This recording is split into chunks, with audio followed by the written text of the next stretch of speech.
Good afternoon, Space Fam, and welcome to Starbase. I'm Jesse Anderson, a Senior Production Engineering Manager at SpaceX. And I'm Dan Hewitt with SpaceX Communications. Awesome to have you with us here in Texas, Jesse. Welcome to Starbase. First time, right? Thank you so much, Dan. Yeah, my first time here, and it is mind-blowing. I went out to the pad this morning, and the scale of the vehicle is just insane. Dwarfs everything. And for those of you watching at home, in case you missed the news, Starbase is no longer just a cool name. It is now officially an incorporated city in Texas, and we'll have more on that a little bit later today. Yeah, right now, though, we are counting down to Starship's 9th flight test, currently targeting the very start of our window at 6:30 p.m. Central Time. Good news right up front, not tracking any issues with the vehicle. Weather is gorgeous out there right now. Rain this morning, little bit of wind, nothing now, nothing to worry about. Looking good for a launch. Starship development is moving quickly here at Starbase. So fast, in fact, that we already are reflying the Super Heavy booster today, which last flew on Flight 7. The primary objectives for today are very similar to our last two attempts, except for the booster, which, in addition to flying for the second time, has an exciting return journey planned for its return back to Earth. That's right. It's going to be getting some serious rigor, and pretty important, we are not going to be attempting to catch the booster today. We're going to use this launch to kind of further accelerate the development. We're putting Super Heavy kind of through the ringer, some serious rigor. We're going to go through all of that in just a couple of minutes. We're also hoping to get Ship into space, and it's got a couple of objectives like deploying simulated Starlink satellites and then a range of experiments during its reentry. We're really trying to test the limits, the capabilities of that heat shield, the flaps, the structure, everything about it. Primary payload on this flight, once again, as always, is data. It's definitely a very big day for both stages. There's always a chance we don't reach every objective that we set for ourselves, but success comes from what we learn on days like today. And of course, whatever happens, excitement is guaranteed. Yeah, that's right. Progress is not measured by single flight tests. It's whatever that timeline overall is, and getting us closer to establishing self-sustaining civilization on Mars, making life multiplanetary. Every time we're learning something from these flights that will get us there, that is progress. Exactly. Starship is the first orbital launch vehicle engineered to be fully reusable and built for frequent flight and heavy payloads, just like today's commercial airliners. It's the product of years of rapid development, testing, iteration. We're trying to fly as frequently as possible, fix problems as they appear, and then fly again. It all started here at Starbase back with Starhopper. It was a small single Raptor prototype. Kind of looked like a water tower. We turned it into a water tower eventually. It made its first low-altitude hop back in 2019 here at Starbase. You could tell the pad, that's the pad that we were just looking at. It looks dramatically different now, two towers. But Starhopper delivered. It was able to prove that we could use that Raptor engine for controlled takeoff and landing. And that is so wild to see that there on your screen was just 6 years ago, and now we're here today with a full-size vehicle. So from there, we moved to full-size test articles with increasingly complex test flights that reached progressively higher altitudes. And each test shaped the Starship that we see today on the pad, a stronger, taller, and more refined vehicle. That's right. All right. Now, let's go out there and meet it. Starship is made up of two parts. First, on the bottom, the Super Heavy booster, powered by 33 Raptor engines. Both Super Heavy and Ship are running on liquid methane and liquid oxygen. That second stage, the Starship upper stage, is powered by 6 of those Raptor engines. 3 of them are optimized to sea level performance, 3 for vacuum, so operating while they're in space. And here's a quick look under the hood at all of those Raptors. On the left, that's a view from underneath the launch mount. That's 33 Raptor engines on the first stage, on the booster. And on the right, that's a view inside of the ship. So you're looking down at the top of the booster at 6 Raptor engines inside the ship. Those are what's going to power it to orbit. Now, that second stage is also what will one day carry cargo, payloads, people, everything that's going to space. It's also going to be responsible for in-space propellant transfer. That's where we're going to take 2 Starships, meet them up in orbit. One will be able to transfer propellant to the other. That's a really critical capability for Starship to do all of these missions beyond low Earth orbit. That also unlocks our ability to send huge amounts of cargo, tremendous amounts of people to destinations far beyond Earth. Yeah, the Super Heavy booster is designed to launch, separate, flip, and return to the launch site where it can be caught by the chopsticks on the launch tower. Though, as we mentioned earlier, we are not attempting a booster catch today on Flight 9. Starship re-enters the Earth's atmosphere at the conclusion of its mission, steering itself to a vertical landing or catch, and both stages are designed to return to Earth and fly again, making this the first rocket in history that will be fully reusable.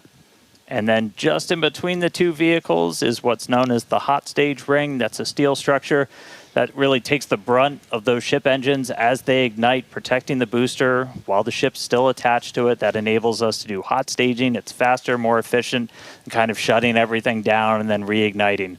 Right now, that hot stage it's single use. It detaches from the booster as it flies back, but in the future, it's going to be integrated right into the top. And then on top of all of that, there's all of the infrastructure that's built up around it to support Starship. We call it Stage 0. That's everything, the launch pads, the propellant farm, launch towers, chopsticks that are catching the booster out of the air, stacking the ship, all of that. And you may have noticed we have a new addition out there near the pad. The orbital launch mount for Pad 2 has officially been installed. That's starting to come together. Just like Pad 1, Pad 2 has a launch mount. That's where you're going to put Super Heavy on top. We also have a launch tower with arms, a little bit shorter on that one. That's going to be used to stack the Starship on top, put the booster on top, catch the booster, catch the Starship. We did put the orbital launch mount on there. That's responsible for routing all of the propellant to the booster ahead of flight.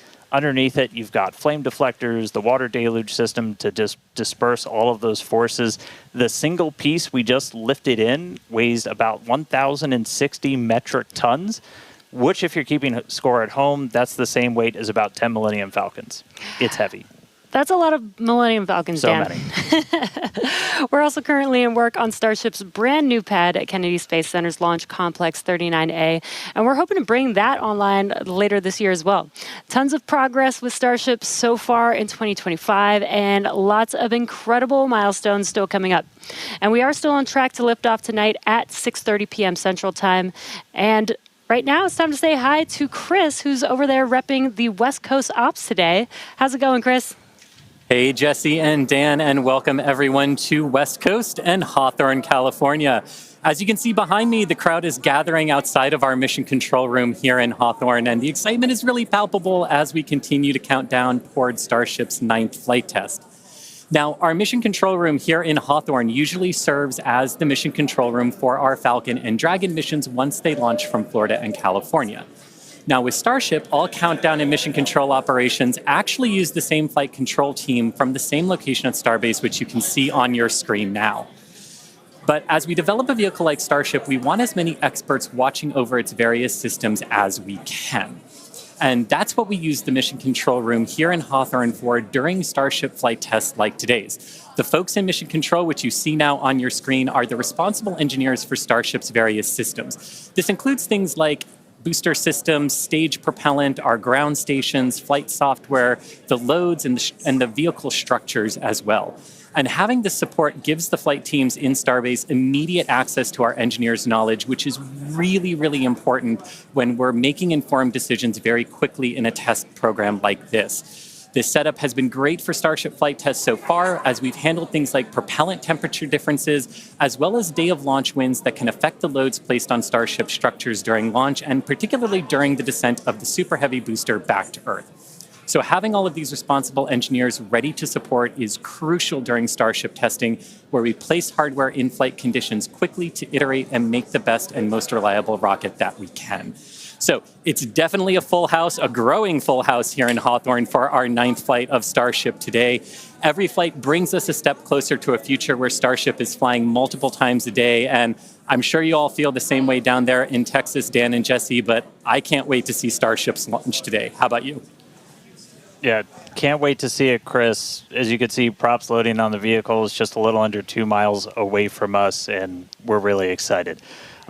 Looking back real quick, so back in March, Starship's 8th flight test saw us catch the Super Heavy booster for the 3rd time ever, another big step on that path to full and rapid reusability. Unfortunately, the Starship upper stage did experience what we call a rapid, unscheduled disassembly before it finished its climb to space, which meant we didn't reach all of those additional mission objectives that we had set. About 5.5 minutes into ship's ascent burn, a hardware failure in one of its sea-level Raptor engines took out that engine, the 2 remaining sea-level engines, and a Raptor vacuum engine. That's 4 of the 6 engines that ship has. This was a different failure than we saw on Flight 7, and the fixes that we put in place did work as expected. So this was a new issue on Flight 8. So welcome to iterative engineering. That's right. Losing hardware is a potential outcome of any test program. That's why we're always prepared with safety measures in place and also ready to have boots on the ground to assist with anything like debris cleanup. We can coordinate with all the necessary parties, organizations, administrations for safety in advance and in an ongoing basis during our test campaigns to plan for as many possible outcomes. Definitely do want to say thank you, though, to the people of the Bahamas, the government of the Bahamas, who worked with us so closely since Flight 8. We took full responsibility for the cleanup, and in doing so, we had people on the ground in the Bahamas within 12 hours to help with debris recovery. So all that said, we're moving forward in our development cycle with safety at the top of mind, and we fly again today to get this current iteration of ship to space and back. That's right. Putting hardware in a flight environment as frequently as possible so you're seeing how things behave all together in the real world. Then you're solving problems as they pop up. That's how SpaceX developed their very first rocket, Falcon 1. Same philosophy was used to develop Falcon 9. Today, we're looking to get our first re-entry with the latest iteration of ship while intentionally stressing the super heavy vehicle during its return to get data on its boundaries. And by stressing, we mean that we'll be pushing the flight envelope of super heavy as we fly at a higher angle of attack during descent towards the Gulf. Angle of attack in this case means that super heavy is pitched up to maximize drag and slow return. Because of this test, we will not be attempting to catch and recover Super Heavy, which again is flying for its second time today.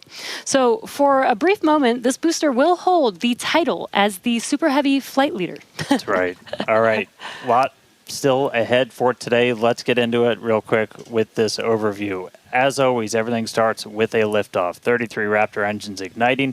Super Heavy pushing itself and Starship into ascent over the Gulf. It's going to continue for about 2.5 minutes before we get to hot staging. Ship will ignite its engines. Booster will do its boost back burn and begin its flight experiments back for a hard splashdown in the Gulf of America. Meanwhile, ship continues its burn into space. And ship will remain suborbital. We will be deploying 8 Starlink simulator satellites and then head towards re-entry. We'll relight a Raptor engine as well as test experiments during re-entry such as missing tiles, metallic tiles, loading the vehicle's flaps, and then ship will attempt a flip maneuver, and if all goes planned, we'll conclude the test with a soft water splashdown in the Indian Ocean. So that's what we have on the menu for Flight 9 today. Whole lot. Flight 8's RUD taught us new lessons about Starship hardware, specifically the Raptor engines. And as we touched on earlier, the root cause was traced to a hardware failure in one of Starship's 3 center Raptor engines. Yeah, just since that flight, we've done more than 100 long-duration Raptor tests at our facility in McGregor. Huge shout out to that team for really putting in the work to better understand what happened. As a result, the engines that are on Starship's upper stage on the pad right behind us have a few changes. One of the key ones we did was additional preload on some of the joints, essentially some additional torquing, a new nitrogen purge system for the engines themselves, and made some improvements to the propellant drain system. After our first ever Super Heavy refurb campaign, we static fired with all 33 Raptor engines. This was a chance to see all the hardware operating together, and for this flight, our teams had an opportunity to make adjustments or hardware replacements for this first ever reflight of the Super Heavy booster. And then it was ship's turn. We took it through several static fires. First, we did this short duration single engine burn to simulate an in-space reignition of Raptor using those header tanks, those smaller tanks up in the nose cone. We also completed a longer duration 60-second burn with all 6 engines. So where you're really putting the entire propulsion system that's going to be used for the ship's ascent into space through the paces, making sure everything's working together before we go stack it on the pad. And in the end, these changes represent the core of our test program. And reflying a booster for the first time is a major milestone, especially so early in the flight test program. Now, Falcon did it in just over 30 flights. And Starship's doing it today on just its 9th flight. It's not wild just because of how much faster that is, but just how much bigger Starship is. Falcon 9 can lift about 23 metric tons into orbit. Starship is designed to lift 200. That is so exciting. And on top of that, we're also reflying Engine 314 for its third flight, which you might recall is the engine with a pie on the nozzle. And there you can see that engine there. It is a milestone, most definitely, but we do remain focused on getting to the point where no refurbishment is needed between any of the flights. Yeah, that means we want to launch it, bring it back, look at it, reload propellants, go again. That is really what's key. That is what full and rapid reusability will look like. We're coming to you today from Star Factory, our new million-square-foot manufacturing facility in Starbase, Texas.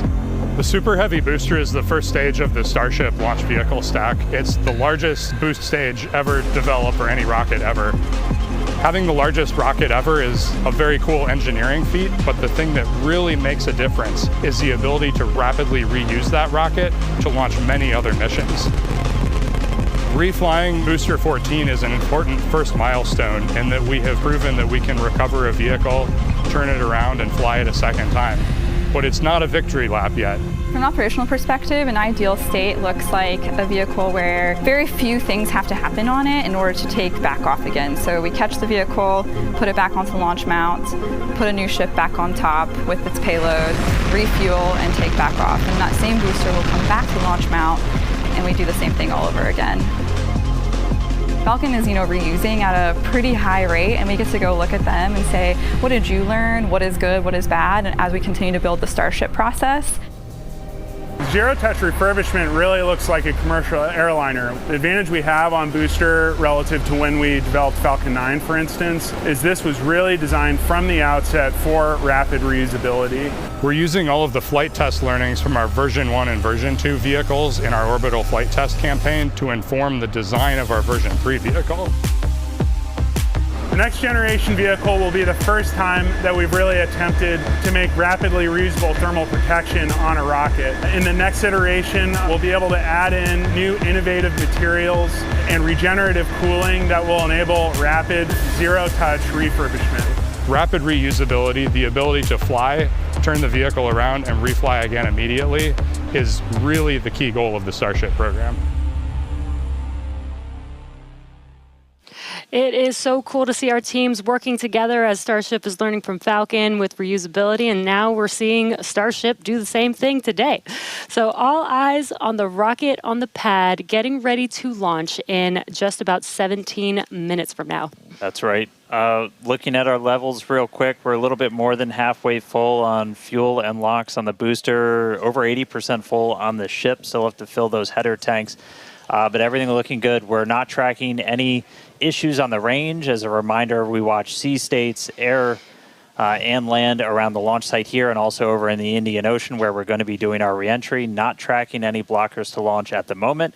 Weather is gorgeous, has not been a concern all day for launch. We've been moving through all of our pre-flight checkouts pretty smoothly so far this morning, getting the ship and the booster ready for prop load, making sure guidance, navigation, and control are aligned. Everything's ready to go.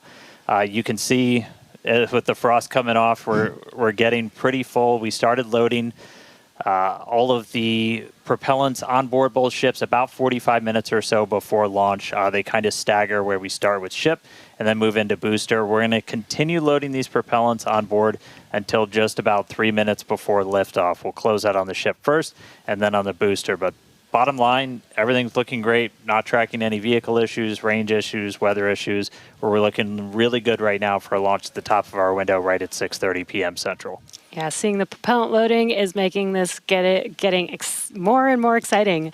Today is going to be a wild ride for Super Heavy. We're putting the booster through several tests to expand the envelope on its capabilities and get flight data to make its return and catch more reliable.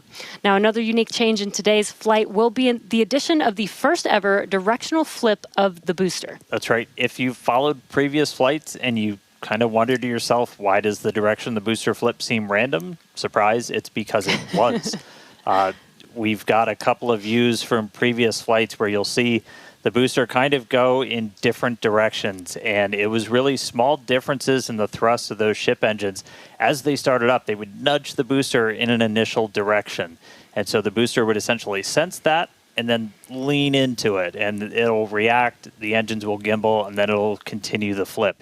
That was the easiest option technically, but you do take some performance hits since you're essentially setting aside propellant to accommodate every single direction for a flip. Exactly, but if we know which direction we're flipping, then we know how much propellant we will need and can instead use more of the propellant to burn longer during ascent, adding more velocity to ship and increasing how much payload it can ultimately deliver to space. Yeah, so today I got my trusty Super Heavy here. We're going to intentionally try to flip straight up. So as you're separating from the ship, we want to get to here as you're doing that boost back burn. The fastest way is to just flip straight up and go into it. That's roughly what we did on Flight 5. It's the most direct way to get into that orientation for the boost back burn. What you don't want to do is when you flip all the way down like that, we did that on Flight 7, it takes you in a big loop, uses the most amount of prop, not efficient. We're at the point where we want to start kind of tuning it in and getting some extra performance out of the booster.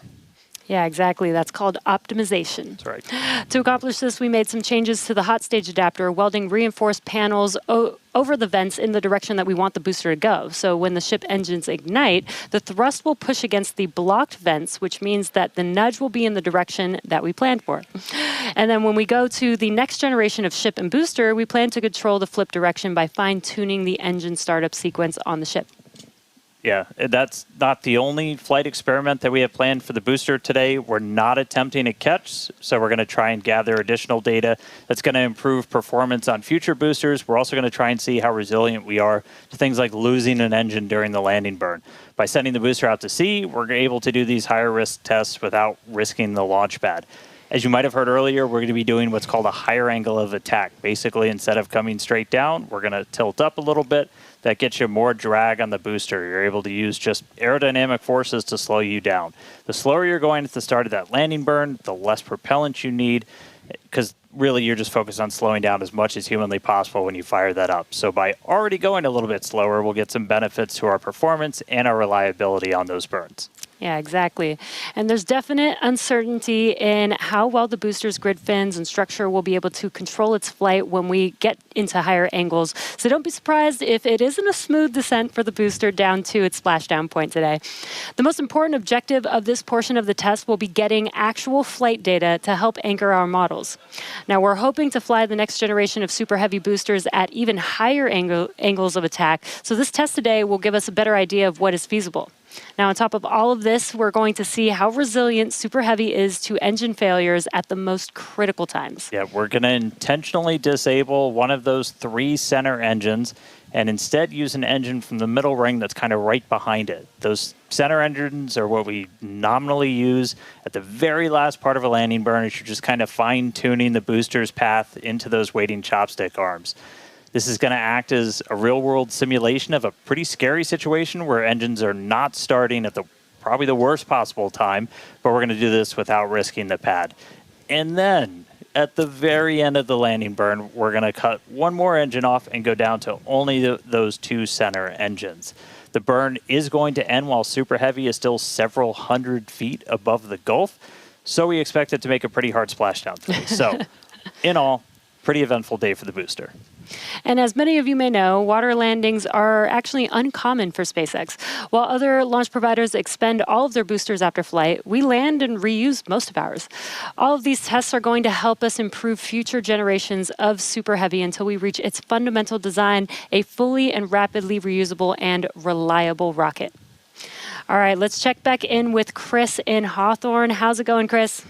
Hey, Jesse, my colleagues here in Hawthorne definitely agree with you. We can't wait to see the Super Heavy perform its second flight and see all of the work from our thousands of engineers and technicians in action today.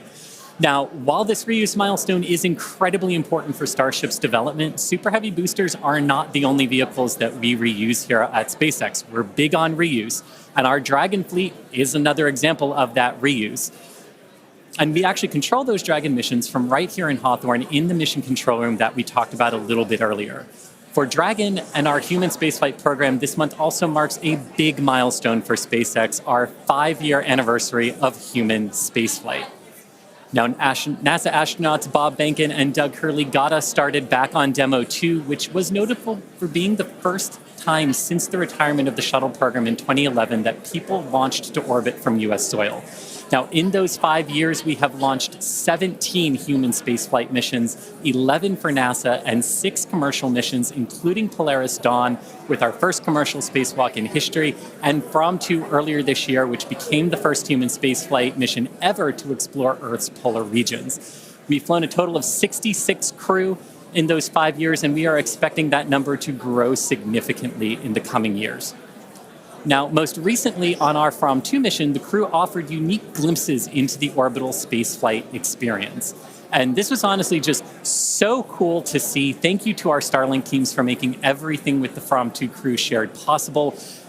This honestly made me feel like I was right there with them in Dragon. They were living, they were working, they were relaxing, they were doing their experiments while also having fun. Basically, just being people and inviting us along for the ride. And that was really meaningful.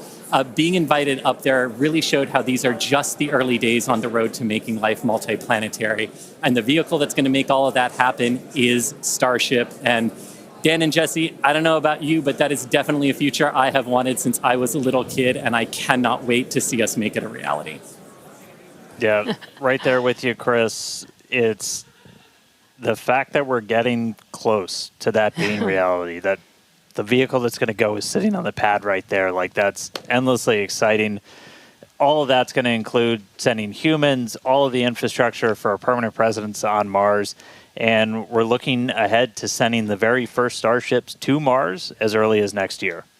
Yeah, this will help prove that we can actually get to Mars with a focus on learning as much as possible while demonstrating what will be needed for Mars transit and landing. But before we can make life multiplanetary, we have to build the starships that will make this all possible. That's right. And that's happening right here, Starbase, Texas, the gateway to Mars. This is where we're soon going to be launching up to 25 Starship launches per year from here at Starbase. And the place is changing every single day. We've grown quite a bit just in the last couple of years. There's a couple hundred employees, their families living amongst actual rockets. We're in the process of expanding production and integration. We've got a target of 1,000 Starships a year we're going to try to hit. And recently, we did become a city of our own. We're the first city in Cameron County in 30 years. And that's just going to help us scale more quickly, try to build out the best community possible for all the people that are building the future of humanity's place in space. Starbase, pretty easily one of the most inspiring, exciting, unique places to live and work on the planet. As usual, shameless plug, we're always hiring. Come help us build the gateway to Mars. Visit spacex.com/careers. You can see all of our openings. And this is my first time in Starbase, and Dan, the Star Factory is a manufacturing engineer's dream. To be able to build a factory like this at such a large scale with such a large scale vehicle is so wild to me. And though I'm just visiting, Chris is hanging out right where I call home base. So let's check back in with Chris in Hawthorne. Thanks, Jesse. Yeah, everything here in Hawthorne is looking good. The crowd is gathered, really excited to watch the hard work of all of their colleagues come to fruition here for Starship on its 9th flight test. Not tracking any issues. We are excited to watch Starship do its thing today, make it halfway around the world, and test a lot of those critical in-space maneuvers and operations that will be vital for the program's continued operation. So Dan and Jesse, we can't wait for liftoff. Let's have a good flight today. Thanks, Chris. Now, if you're just now joining us, where have you been? But we're glad that you're joining us now. We are at T-minus just under 6 minutes until liftoff of the 9th Starship test flight. So far, the range is looking good. All the airspace and trajectory area that we are going to be launching through is looking good for our test flight today. Weather has been great. It was a little rainy and windy this morning, but it cleared up. It looks beautiful here in Starbase, and propellant loading continues on both stages. All right, yeah, it is continuing. We're a little over 90% full on our booster. We are pretty much full in the main tanks on ship, filling up those header tanks. We're going to continue loading prop for about 2 more minutes. Once we're done with that, you've got just under 11 million pounds of liquid propellant spread across those 2 stages. After we get through all of that prop load, our stage 0 will get ready. The ground systems will go through pushbacks, clearing all of those fluid feed lines back to the propellant farm, getting ready for launch. We did just see they did a flap wiggle check, so the final flap check on the ship. We're doing final alignments of the guidance, navigation, and control system, our thrust vector control, essentially our steering, checkouts of the flight safety system. So everything progressing right now.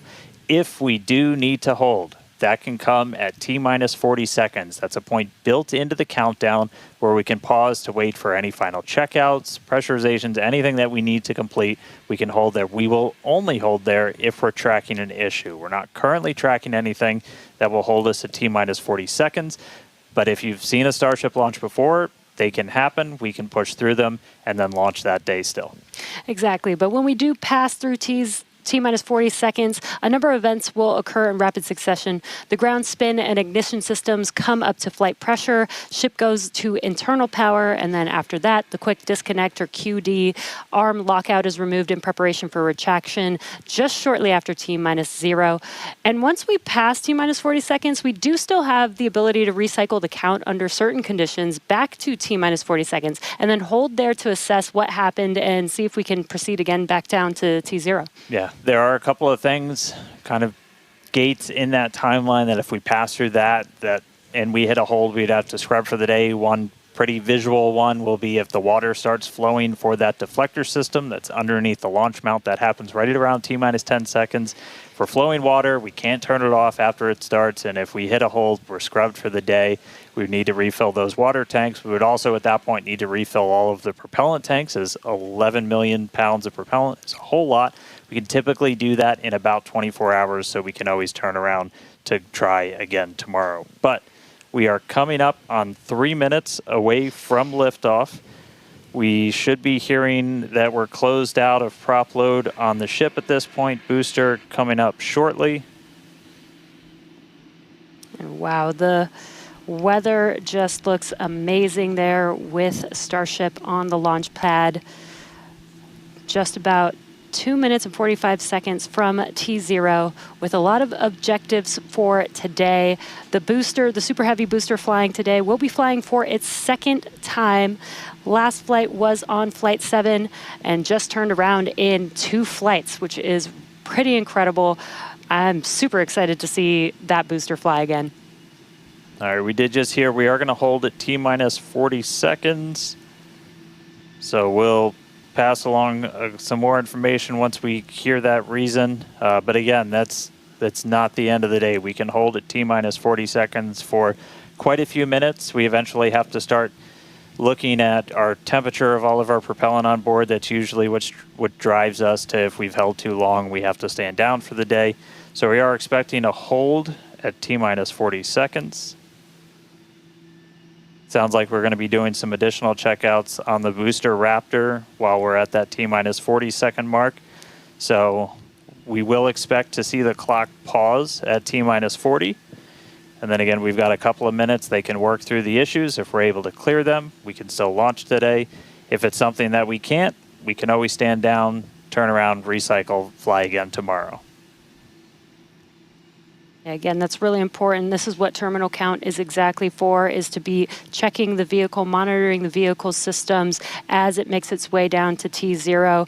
And again, this gives us the ability to catch anything and be able to hold, as Dan has been saying, and recycle if we need to, or pause so that we can work through those issues and see if it's something that we need to stand down for. And as Dan mentioned, we will be holding at T-minus 40 seconds, so in about 20 seconds from now.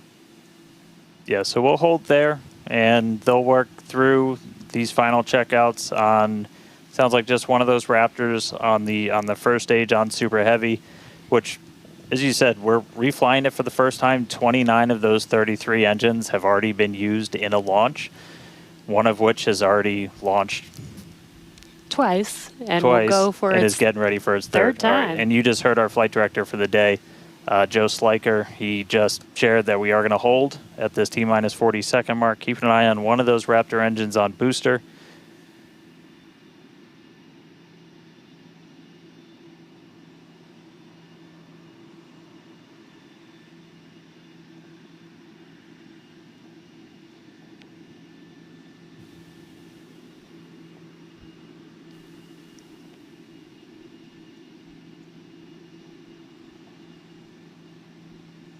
And if you're just now jumping in, we are holding still at T-minus 40 seconds.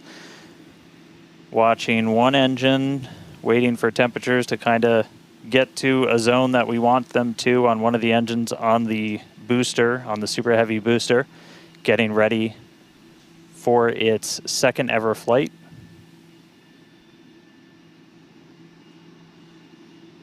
So we'll just continue to hold. Again, we can hang out here for several minutes. We held for a while on the first attempt last time and then cleared it, and then we triggered a different issue on the ground side. But again, this is exactly what it's for.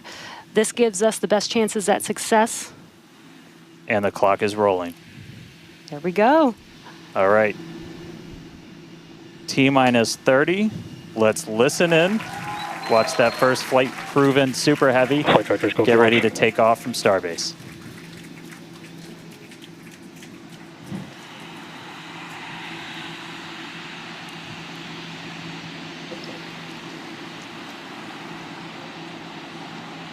T-minus. Delta 1. Hit hold.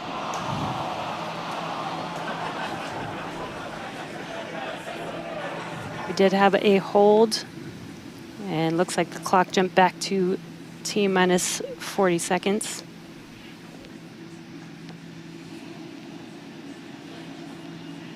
All right, so we jumped out. I did not see the deflector go off. So hopefully we were right at around that T-minus 10-second mark. And if we were before that T-minus 10-second mark, we do have the ability to recycle, as we mentioned earlier, back to T-minus 40 seconds. So it looked like this time it was a ground side issue. We're taking a look at this real quick. So again, we're back at T-minus 40. We're gonna hold for a little bit. We are still not scrubbed for the day. Give them a couple of minutes to work through this. Again, we can hang out at T-minus 40 for several minutes. Eventually, we start looking at your bulk temperatures and all of your propellant on board the vehicle. We're not actively replenishing the propellant on board Super Heavy and Starship, and so you don't have essentially forever to hang out before things start to warm up. And you do want to make sure your temperature's in a really stable range for a healthy startup on Raptor engines. So they're going to work through this issue. We can continue to hold here for a couple of minutes. What's launch without a little extra added excitement?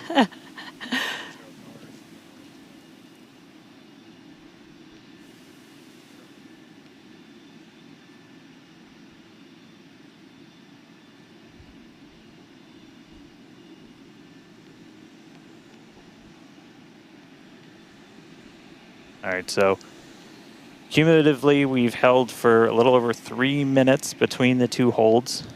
Again, this is a ground side issue on our tower. The techs are looking through the data right now to see if it's something that we can either work through or if it would cause us to have to stand down. So we're continuing to hang out with them, holding at T-minus 40.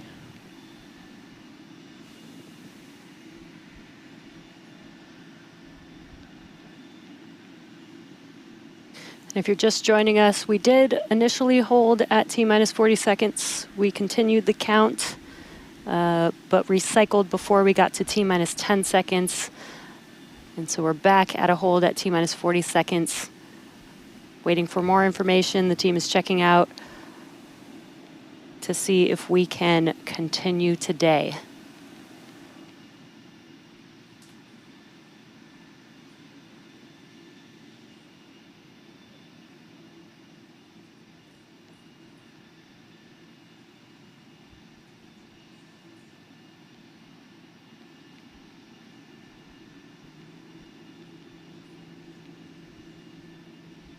And we're continuing to hold here at T-minus 40 seconds.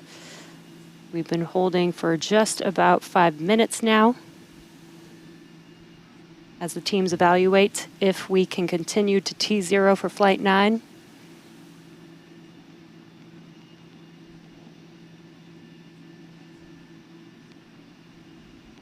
All right, so it sounds like we're coming to a resolution.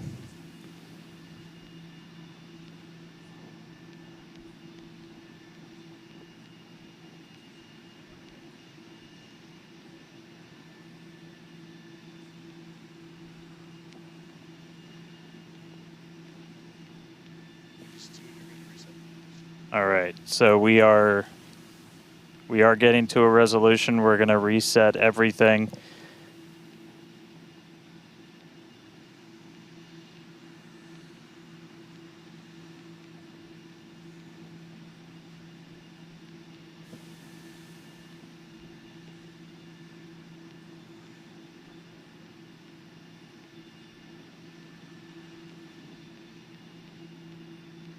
All right, so we're going to see the clock. It is now rolling. Here we go. We saw an issue with that quick disconnect to the ship. There is a chance that automation will kick us out again if we encounter the same issue. But for now, the clock is rolling.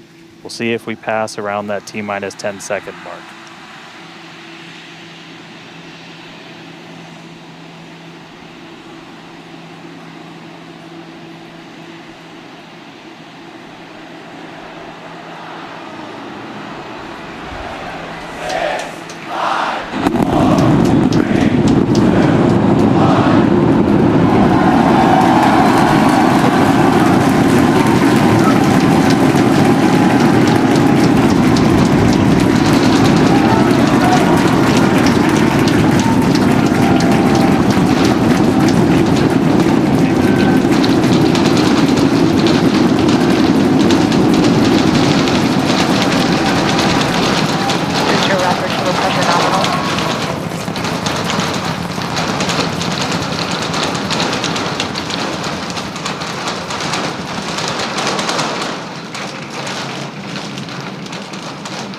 T plus 40 seconds, it's one hell of a sight from here. We see it arcing right over top of us. We see 33 out of 33 Raptor engines lit on Super Heavy as it starts to ascend skyward.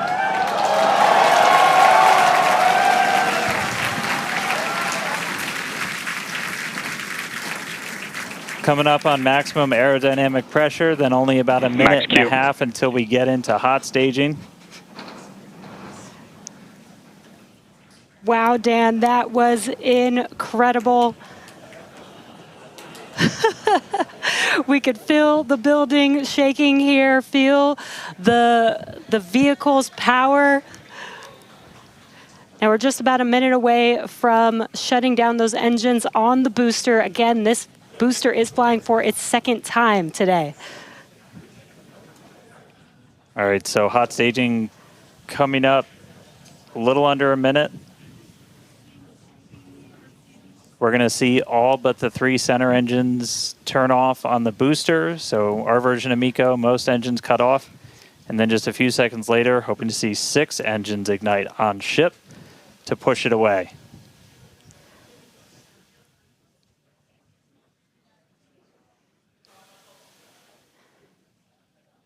All right, hot staging, about 30 seconds.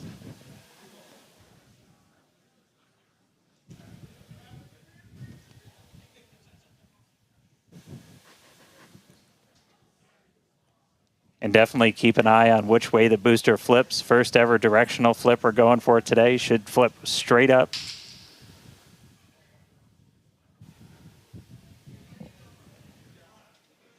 See those engines powering down? Booster engine cutoff. Ship ignition. Stage separation. Incredible flip by Super Heavy booster, and you can see those 6 engines, those 3 engines on the ship ignited. 6 healthy Raptors running on ship, on its way to space. Peek that engine view, booster doing the boost back. Chris, how's it looking over there in Hawthorne, man? It is looking... Chamber pressure is nominal. It is looking absolutely incredible here in Hawthorne. As we said, 6 healthy engines on ship. We've got 13 out of 13 engines on the booster. Now down to those 3, which is what we expect in the final moments of the boost back burn. Now, as a reminder, we are not recovering the Super Heavy booster today. We are instead going to do some... shutdown. And there we had a good shutdown of the boost back burn. Next up will be the jettison of that hot stage Ship ring. avionics, power and telemetry nominal. Great call out there that everything looking nominal aboard the Super Heavy vehicle, which is returning to Earth, and we're going to be doing some experiments with it, including a higher angle of attack re-entry, as well as some engine tests as it gets closer to the Gulf. We are, again, because of these tests not recovering it, we are sending it to the Gulf on purpose to do those tests. But again, you see the booster on the left-hand side of your screen. You see ship with 6 healthy engines continuing its ascent to its planned suborbital trajectory. Everything going very well so far for Starship's 9th flight. Now 4 minutes, 15 seconds in. Great views from inside of the aft engine area of ship there, looking at those 3 sea level and 3 Raptor engines on the right-hand side of your screen. The booster doing its LOX dump, that liquid oxygen dump. So because we don't need some of that liquid oxygen propellant in its tanks, we vent that propellant out to lessen the booster's mass as it comes in for its landing. Just absolutely gorgeous views watching these 2 vehicles do their respective things in the skies over Texas here today. And Dan, we're approaching the 5-minute mark into the flight. Super Heavy is descending rapidly. What can we expect here in the next few minutes as it does its atmospheric tests? Yeah, now as we had talked about, Super Heavy might not have a very smooth ride down. We're going to be putting it through this higher angle of attack. So we're kind of pitching it up a tiny bit, increasing drag. We've done this in wind tunnels. We've done this in computer modeling. It shows that sometimes the control isn't great, but only one way to really prove it out, and that's to get real-world data. So here comes Super Heavy. It should be igniting for its landing burn in just about 40 seconds from now. And we are going to relight 13 engines, then bring that down to 3 engines. As we talked about earlier, we will be intentionally shutting down. We will be shutting down one of those 3 center engines intentionally to push the limits of the Super Heavy booster. Ship Raptor, chamber pressure is nominal. And continuing to see 6 healthy engines on the ship. 3 sea level and 3 vacuum engines still ignited as the Super Heavy booster is making its way back down to Earth. We can see those grid fins doing some heavy work. Booster landing, start up. Ignited for our landing burn.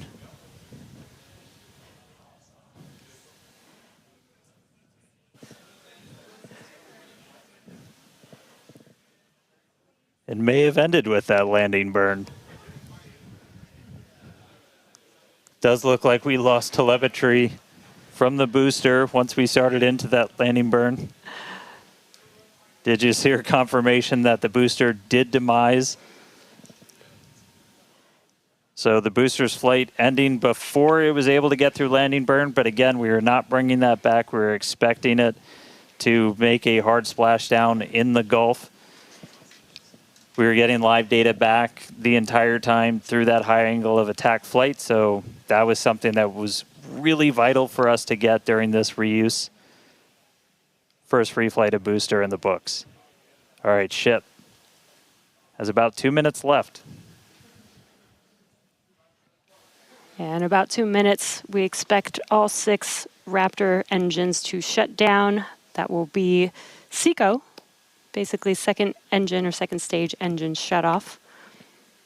And these are some incredible views, Dan, from the aft end of the ship, watching as the engines stay ignited with the Earth in the background. As always, the Starship avionics team, the techs. I think we just heard the booster. But all right, we got about a minute left into this burn. All eyes definitely on ship as we get through the final stages into its ascent. We're expecting it to start to cut those engines off in about 45 seconds.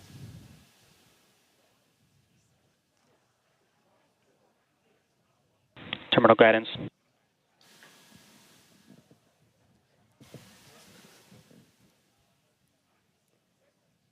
All right, just about 30 seconds to go. We're in terminal guidance in the final stages of this ascent burn.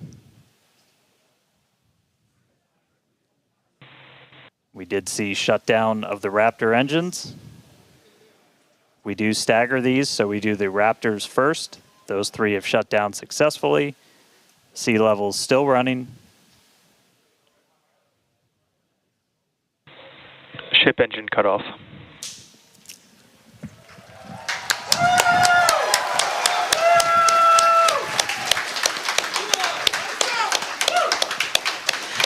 Ship engine cut off, the 3 most beautiful words in the English language. And great call out that we had nominal insertion.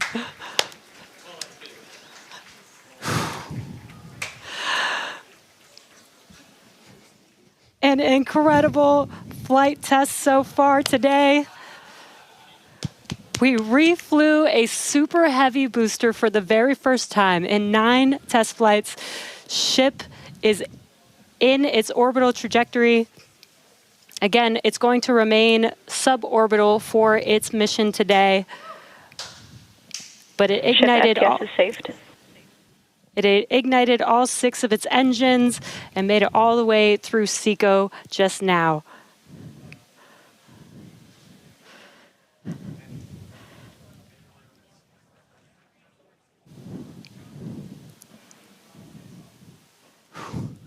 What a moment. Incredible. All right. But I mean, that's still lots to come for the rest of this flight. Per usual, I need to collect myself. Hey, Chris, how's it going over there in Hawthorne, man? How's everybody doing?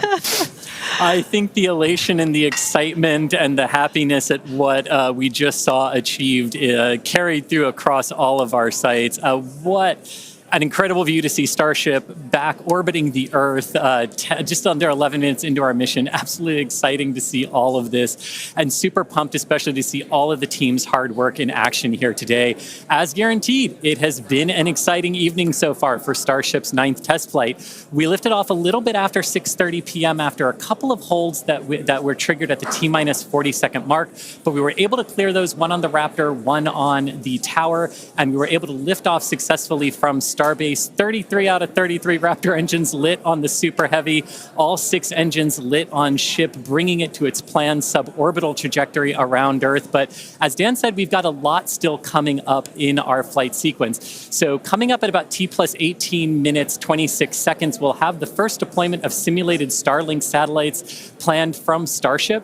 That will be followed at about T plus 37 minutes and 49 seconds by the relight of a single Raptor sea level engine in space. This is going to help us gather data on our ability to do a deorbit burn for future Starship missions that will go orbital.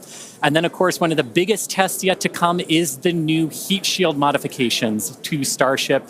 And that'll start with re-entry into Earth's atmosphere at about the T plus 45 minute mark, which should take about 16, 18 minutes to complete. And now today's reentry is going to test that heat shield like we said, specifically how Starship will hold up to 100 missing heat shield tiles on its thermal protection system. Now, we purposely took those 100 tiles off over very critical areas of the vehicle to be able to safely test on a flight like this suborbital trajectory into the Indian Ocean what might happen on an operational flight in those areas if we were to lose the primary heat shield tile over Starship. So very critical test coming up. And then after that, we'll have the final descent where we will again be pushing Starship to its limits. We definitely pushed the booster to its limits today to gather data, and we're going to be doing the exact same thing on that ship, seeing how the ship handles various flight conditions that we will need it to fly in as we look to one day soon bring ships back to Starbase for catch and reuse. Now, while there are payload simulators on Starship for deployment today, as we will see in a few minutes, the primary data and the primary payload for today is the data. And today, just like with Starship's previous test flights, that data is coming to us courtesy of our Starlink network. In fact, it is from Starlink that you are seeing these wonderful views of Ship in space right now.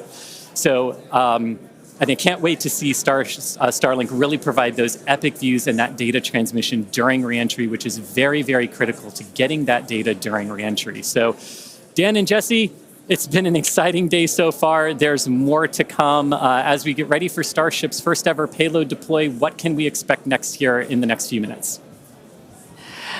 Thanks, Chris. Just going to reiterate, thank you to the Starlink team for these incredible views today. In a few minutes, Starship will deploy 8 Starlink simulators, similar in size to our next generation Starlink satellites. The Starlink simulators will be on the same suborbital trajectory as Starship, meaning they will passively re-enter the atmosphere, just like Starship. With tests like these, we can see how Starship's payload deploy systems work in flight while ensuring that the simulator satellites pose no safety risk to people on Earth or for other satellites in orbit.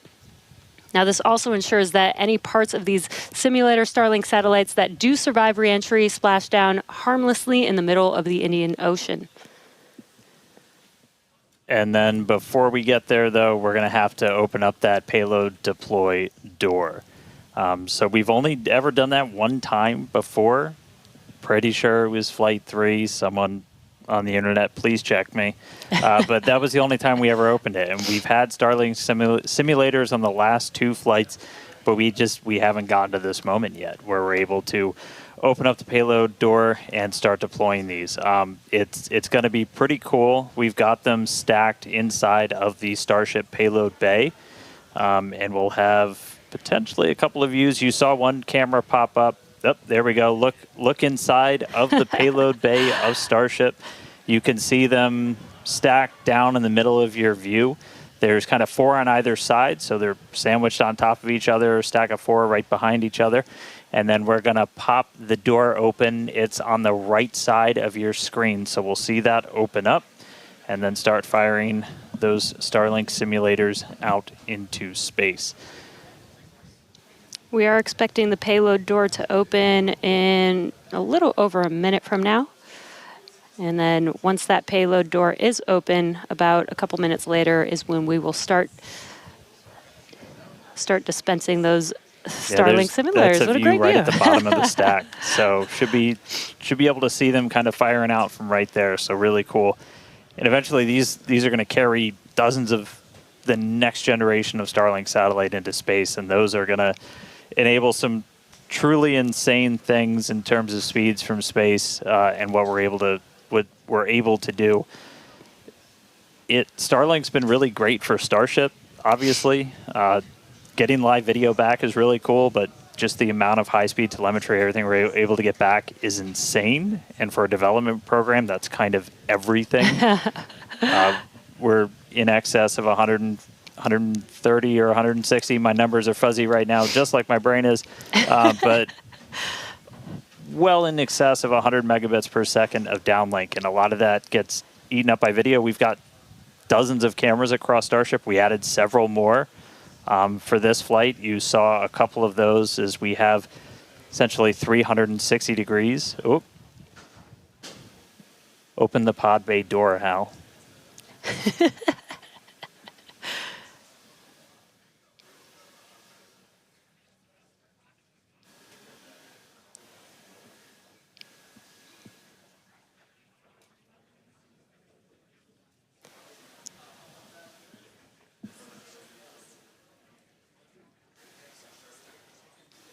Now we are expecting the payload door to open any moment now, so we're watching out for that. Again, you're looking at the inside of Starship as it's suborbital.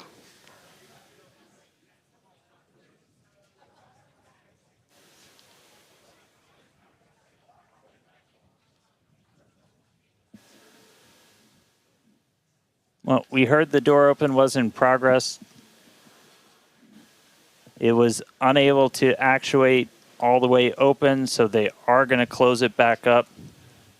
Hal told me no. He said, I'm sorry, Dan. Can't do that. Looks like we won't get the door open today. But that's okay. This is obviously a test we want to be able to do before we're deploying full-on Starlinks. But the real focus for this, now that we are in space, is getting to that reentry. That is the most critical phase of Starship that we still have to prove out.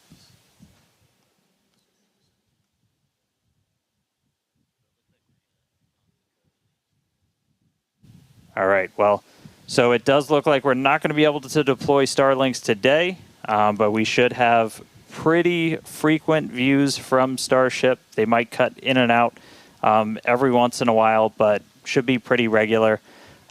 We are in darkness right now, so might be a lot of black, but the cool part is when we get to reentry, it's going to be daytime. Yes, and we did that on purpose so that we can get some live daytime views as ship is returning back to Earth. All right, so we are going to take a break. Enjoy these views as we get them. Enjoy the tunes. We'll be back in a couple of minutes when we get ready to relight one of those Raptor engines on orbit. See you soon.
All right, if you're just tuning in, we are about 30 minutes into today's flight test, and the ship is on its suborbital trajectory. As you can see in some of the views and from some of the telemetry, we are in a little bit of a spin. We did spring a leak in some of the fuel tank systems inside of Starship, which a lot of those are used for your attitude control.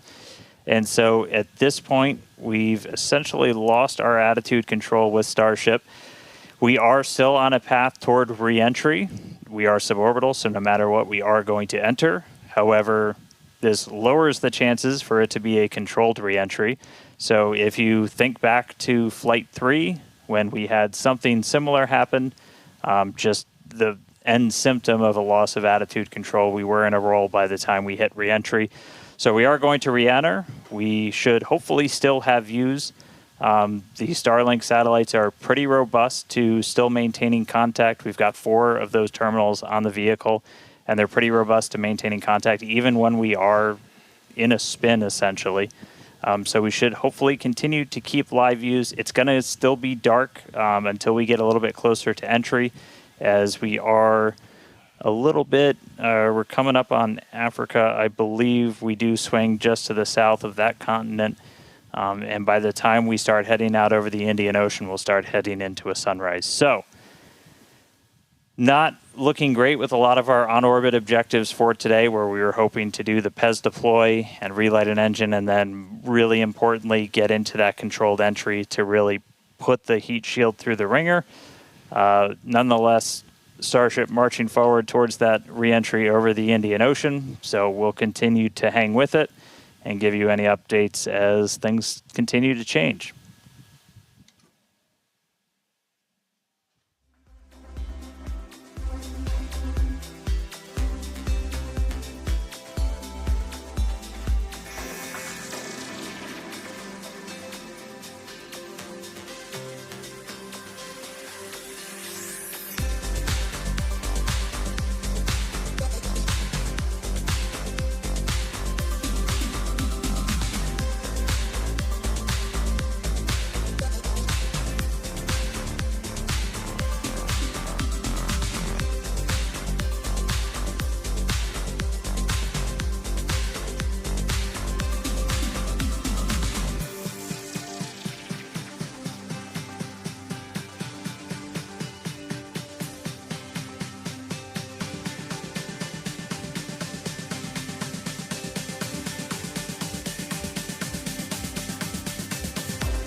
All right, so 36 minutes, 15 seconds into today's flight tests. You're seeing some flat movement here on the ship.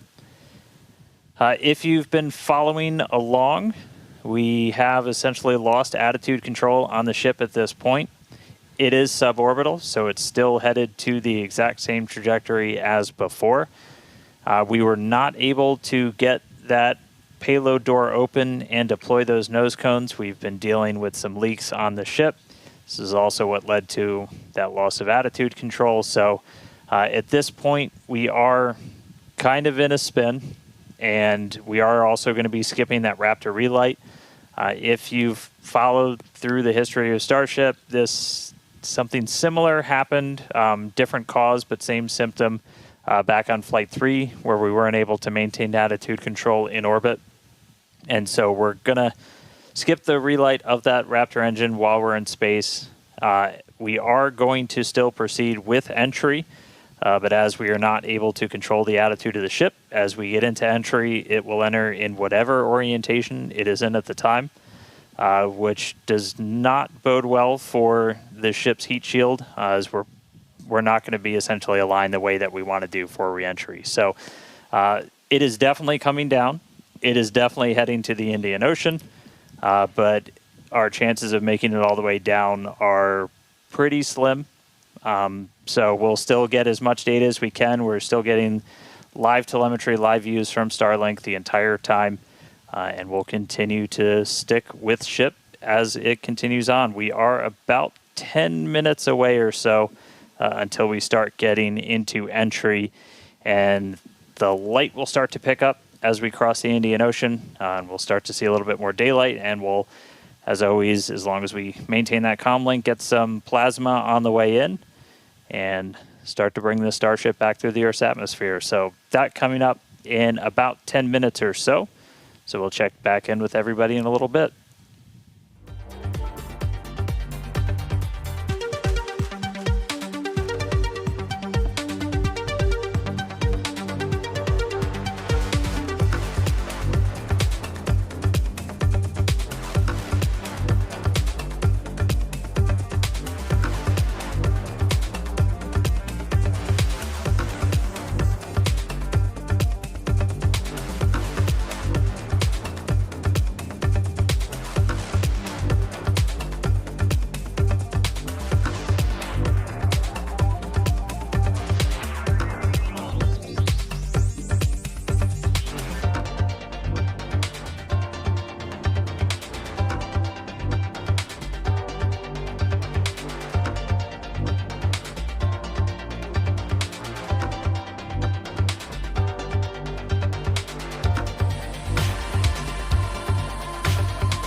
All right, so we are 42 minutes and change into today's flight test. You're seeing the light show start as Starship is getting closer to its reentry. If you're just tuning in, we were able to successfully make it to orbit, run into a couple of issues as we've coasted to our entry point over the Indian Ocean. At this point, we had lost attitude control of the ship and entered into a spin. The team made the call to do what's called passivate the vehicle, so we're essentially venting all of the remaining propellant overboard, and it's going to make an uncontrolled reentry. Important to note, this is a contingency that is planned for, and we clear the zones in the Indian Ocean where these entries could take place. So we're not going to come down exactly where we would have had nothing happened, but we do clear a tremendous amount of space out in the Indian Ocean in the event that we run into this. We understand that there are always risks, essentially, with these flight tests, with the hardware, but we don't really accept any compromise when it comes to protecting people. And it is one thing to note is we will actually still re-enter in our planned airspace zone, which is good. That is exactly what we planned for. You know, we do plan for if something does go a little bit off nominal, that we have enough airspace cleared out for situations just like this. Yeah, re-entry is still just that really critical phase that we need to try and gather as much data, as much information as possible. Is a fully reusable heat shield has never been flown before, the history of space flight, and that's something that Starship still has to crack. And so we had a whole range of experiments on this one at this point, and we just started to lose some of our cameras, so it's very possible that we'll start to lose contact with Starship a lot sooner than we would have if it was a nominal reentry. So we are expecting it to break up essentially on its reentry over the Indian Ocean. So not able to do a lot of our on-orbit objectives today, but just the fact that we, got it into space was just a really big moment for a lot of the team. Yeah, and another thing to note is that Super Heavy did fly for its second flight today. It first flew on Flight 7, and it made it all the way to our shutdown of all the engines and stage separation, getting ship into its suborbital trajectory today. It did ignite its 13 engines, but it did demise at that point. We did plan to fly it back down to Earth at a higher angle of attack, and we do expect it to stress the vehicle a lot more than what we've seen previously. So it's not unexpected that we did lose the booster before we got to the actual landing. Yeah. So we're gonna continue to hang out and see if we get any updates on ship. It does look like we might be getting some video back soon. There we go. So this is a view essentially on the top part of Starship. You're looking up at the payload bay and towards the nose cone. So views are going to be a little bit scarce potentially, as again, we are in essentially a tumble. We had lost that attitude control. So Starlink, when it's able to connect, able to feed this down. We are at the phase where we would expect entry to start within the next minute or so. So we are entering uncontrolled, but again, we're entering into an airspace and a sea space that is cleared and monitored in advance of launch and before we get to this phase. And with the views that we are able to see, you are seeing a lot of that plasma build up. During reentry, we do expect the vehicle to see about 1400 degrees Celsius, and there you can see the flap feeling that temperature there, a little bit melting away. But as we expected with the spinning of the vehicle, we are no longer controlling the attitude of the vehicle. So this is now, at this point in the test flight, it is expected to see it begin to demise a little bit on its way back down to Earth. Yeah, and so we'll stick with it for as long as we're kind of getting any reach back from the ship as it starts to make this reentry. But yeah, so it's re-entering actively right now. And again, we did do what's called passivation. So you essentially vent all of your excess propellant overboard before you hit the atmosphere. That's a safety measure we can take on the ship while you still have contact with it. So that was done. It's now coming down in the predetermined hazard area that was cleared ahead of flight.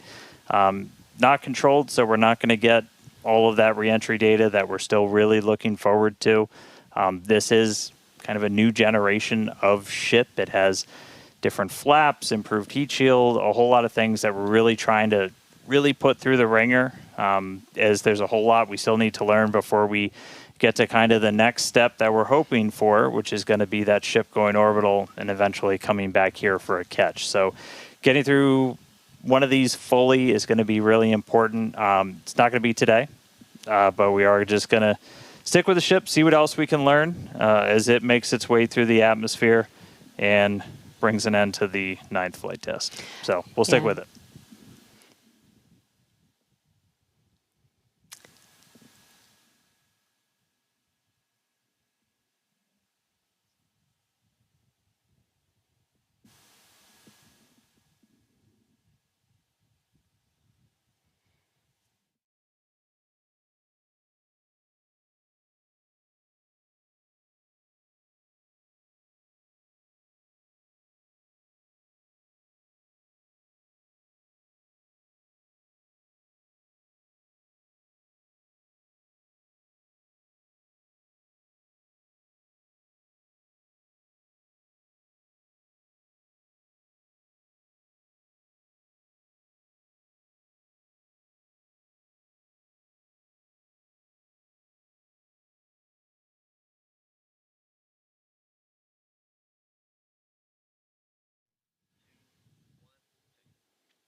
If you're just now joining us, we did have an on-time liftoff from Starbase Texas at 6:30 p.m. Central Time of the Flight 9 vehicle.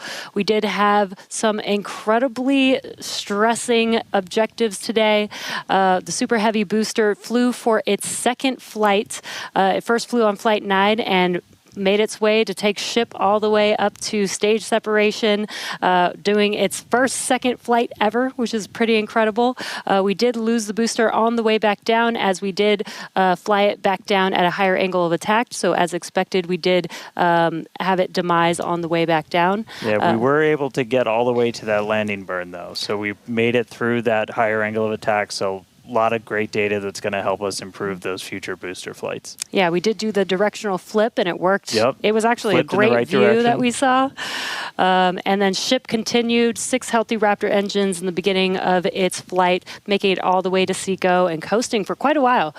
We made it to the expected time that we would open up the payload door. Unfortunately, the door did not open as we expected it to, so we did not deploy the 8 Starlink satellites. Yeah, we ran into a couple of issues once ship got there, but I can tell you it was a pretty crazy moment for a lot of the people that were standing here for ship to make it there. It's been a couple of flights, but it was really exciting to see. Ran into some issues on orbit. We weren't able to deploy the Starlinks. We eventually lost attitude control, dealing with some propellant links inside of the ship.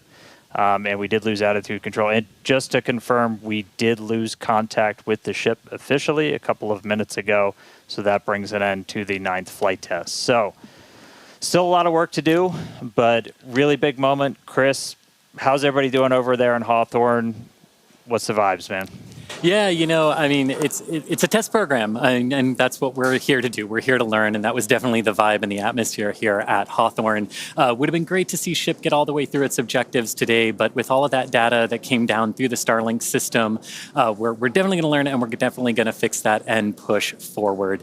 Also, great to see the responsible engineers here in mission control, talking with the flight control teams in Starbase. We talked about how it's great having that expert knowledge on console to be able to go to at a moment's notice, and that really helped us make the right decisions in orbit today when we decided to passivate the vehicle. So we will be here looking forward to Flight 10 and some success on future flights. All right, well, obviously congratulations to everybody that poured so much time, effort into getting this ship, this rocket off the pad.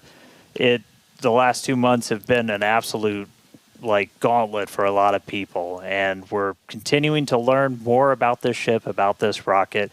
We are trying to do something that is impossibly hard, and it's not always going to, you're not going to reach it in a straight line. We've said there's going to be bumps, there's going to be turns, but seeing that ship in space today was a hell of a moment for us. So congratulations to every single person who put time, effort, sweat, anything into that rocket. Yeah, this is exactly the SpaceX way. We're going to learn, iterate, and iterate over and over again until we figure it out. So thank you to everybody for tuning in. Thank you for the fine people of Cameron County, including the residents of the newest city of Starbase, as well as the Coast Guard, Federal Aviation Administration, Government of Mexico, as well as the Australian Space Agency. All right, now, this is not the end. We're going to have a whole bunch of cool liftoff stuff, so be sure to follow us on X at SpaceX for more, and we will see you back here for Flight 10. Thanks for tuning in.